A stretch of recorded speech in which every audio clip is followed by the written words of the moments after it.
De actualidad.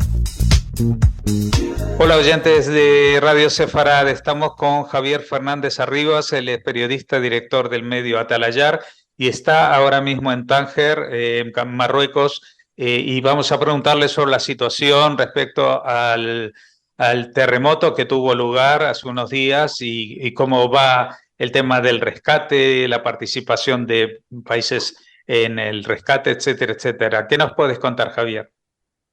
Hola, encantado de estar en Radio Sefarad. Bueno, lo que os puedo contar es la cifra de fallecidos está cercana ya a los 3.000. Es el último balance que ha dado el Ministerio del Interior. Desgraciadamente, poco a poco va incrementándose. Y sobre todo la situación, por ejemplo, en la ciudad de Marrakech, pues yo creo que ha recuperado ya casi su actividad normal. Hay que decirlo que Marrakech se vio afectada en lo que es la parte más antigua de la Medina, el barrio judío, y allí efectivamente hemos visto imágenes de casas destrozadas y calles, pero bueno, para hacernos una idea de la dimensión de la catástrofe en Marrakech, de los 3.000 fallecidos, solo 20, solo entre comillas, claro, solo 20 son en Marrakech, o sea que en ese sentido ahora mismo la plaza Jafar el Abna y el resto de la ciudad, es decir, el 98% de la ciudad está perfectamente normalizada, el suministro, la actividad, la atención a los turistas y además nos cuentan, nos piden que transmitamos que en lo que es la ciudad de Marrakech, por supuesto el aeropuerto, los transportes, los hoteles, los restaurantes, funciona total y absolutamente con normalidad. Eso sí, hay personas que han perdido sus casas, hay esos fallecidos que comentaba y en esa parte pues han sufrido el golpe de la naturaleza, ¿no? Pero lo que no quieren es padecer otro golpe porque los turistas dejen de, o la gente, los visitantes dejen de venir a Marrakech porque entonces sufrirían otro terremoto, en este caso económico y social, en su economía y en los puestos de trabajo. Luego, otra cosa muy diferente es en el Atlas, en las aldeas al pie de las montañas, donde el acceso es muy complicado y en las diversas provincias donde se ha sentido el terremoto, que es el epicentro del terremoto en El Aj, pues allí los destrozos de aldeas son terribles, son totales y es donde la mayor parte de los 3.000 fallecidos es donde se ha producido, ¿no? Y ahí ya han llegado desde hace 2, 3 días, el ejército marroquí, los servicios de protección civil y también ya la ayuda internacional, los bomberos españoles, la Unidad Militar de Emergencias desde España, también desde Qatar, desde Emiratos, desde Reino Unido, desde Israel. Son los países que están ayudando porque lo que ha hecho el gobierno aquí en Marruecos es analizar la situación, ver qué ayuda se necesitaba y aceptar esa ayuda, porque en algún caso se ha planteado que un exceso de personal que pudiera acudir a ayudar, pues podría ser contraproducente a la hora de poder canalizarlo y organizarlo, ¿no? Ujú, sí, por eso también se rechazó la ayuda de Francia y de Alemania, entiendo, ¿no?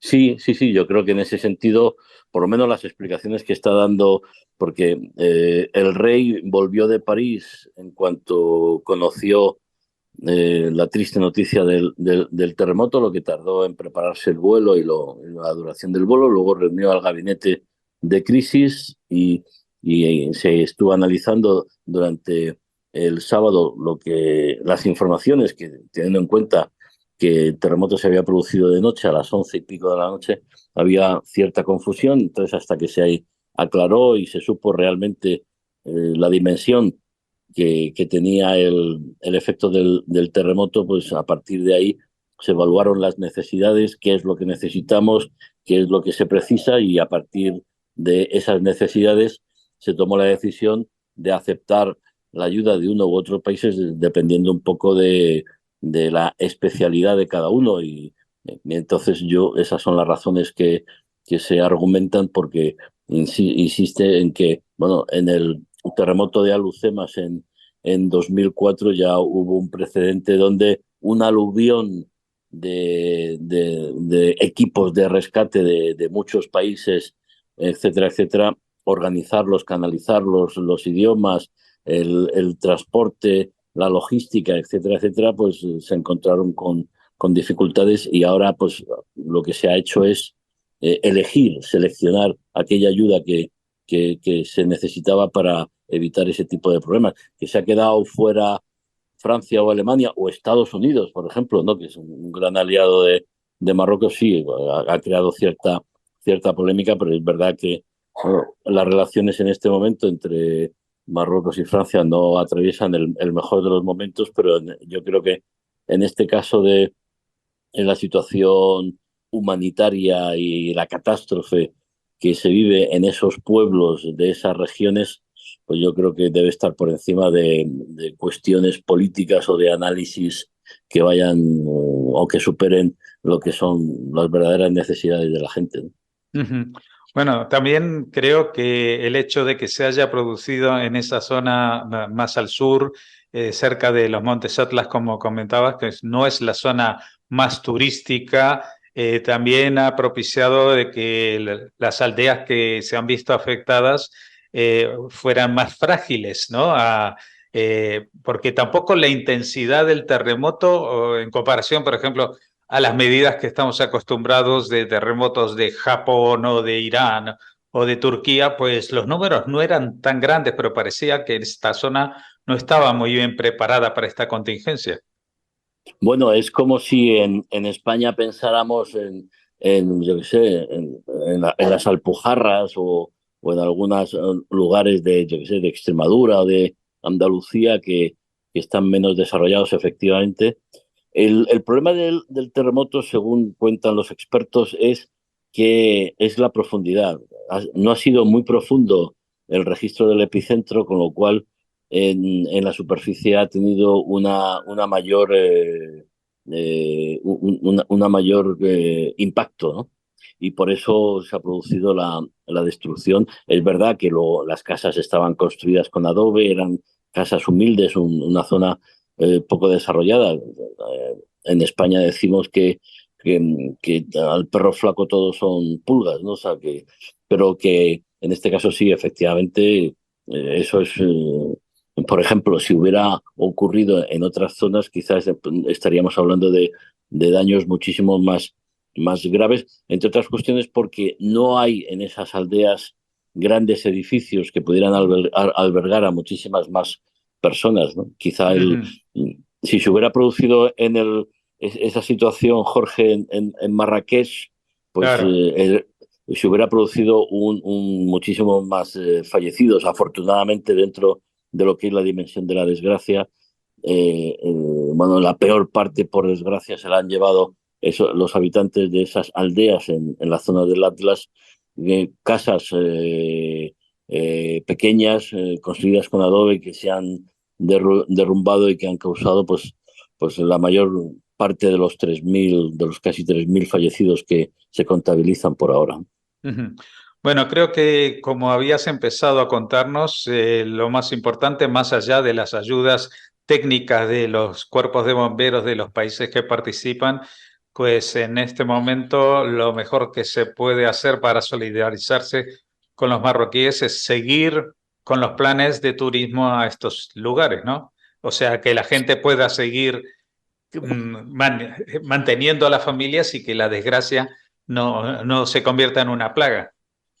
Sí, yo en Atalayar, y permíteme que me cite, ya sé que es un poco una falta de educación, Tienes pero bueno, permiso para hacerlo. en este caso, en los periódicos regionales de Vocent y también en Atalayar, he escrito un artículo que se titula Marrakech con futuro, y la tesis es esa, que ahora más que nunca hay que venir a Marruecos, hay que venir a Marrakech, los aeropuertos funcionan, las autovías, el tren de alta velocidad, los hoteles, la gastronomía, los taxis, la hospitalidad y la amabilidad de la gente en Marruecos es excepcional.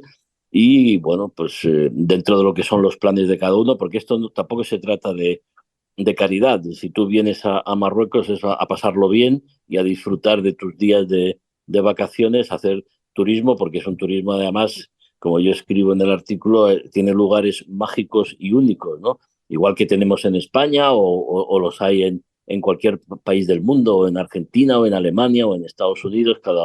Cada país tiene sus lugares mágicos y únicos, y aquí en Marruecos los hay y los hay maravillosos, ¿no? Y entonces no se trata de caridad, pero sí se trata quizá anticiparse un poco a evitar que se pueda colocar una etiqueta, un cliché que perjudique, ¿no? Oiga, no, mire usted puede venir perfectamente a Marrakech, el aeropuerto está abierto, funciona sin ningún tipo de problema, también funciona el tren, funcionan los servicios públicos y efectivamente hay una pequeña parte de la ciudad en Marrakech que está afectada. Hay que atender, por supuesto, a esas víctimas, hay que atender y darles casa y comida y lo que haga falta a todas esas personas que se han visto afectadas, pero el resto de los humanos, como ocurrió en terremotos que yo en mi vida he sufrido, por ejemplo, en México o en Los Ángeles o en Costa Rica. Bueno, pues la gente hemos seguido viajando a esos países, aunque haya algún riesgo o haya un mínimo, un gran riesgo de terremoto. Ahora mismo en la economía de Marruecos, al igual que la economía de todo el mundo después del COVID, de la pandemia, se estaba recuperando, el turismo se estaba recuperando. Hay que recordar que hay casi 1 millón de españoles que visitan anualmente, hacen turismo en Marruecos, y hombre, sería un golpe, un segundo terremoto económico y comercial en este caso, si la gente no solo de España, sino de otros países dejara de venir, porque entonces la economía se resentiría, los puestos de trabajo y yo creo que ahí hay que hacer una labor periodística y profesional. Oiga, las cosas en el Atlas están mal, por supuesto que están mal, pero en la zona turística que es Marrakech, usted puede visitar Marrakech, luego puede ir a Fez, puede ir a Tánger, a Casablanca, a Agadir, a Ouarzazate, que todo está funcionando perfectamente. Pues muchas gracias por habernos atendido, Javier Fernández Arribas, y nuestra solidaridad con el pueblo marroquí por este golpe, del que seguramente se van a reponer muy pronto. Muchas gracias. Gracias a vosotros. Un abrazo fuerte.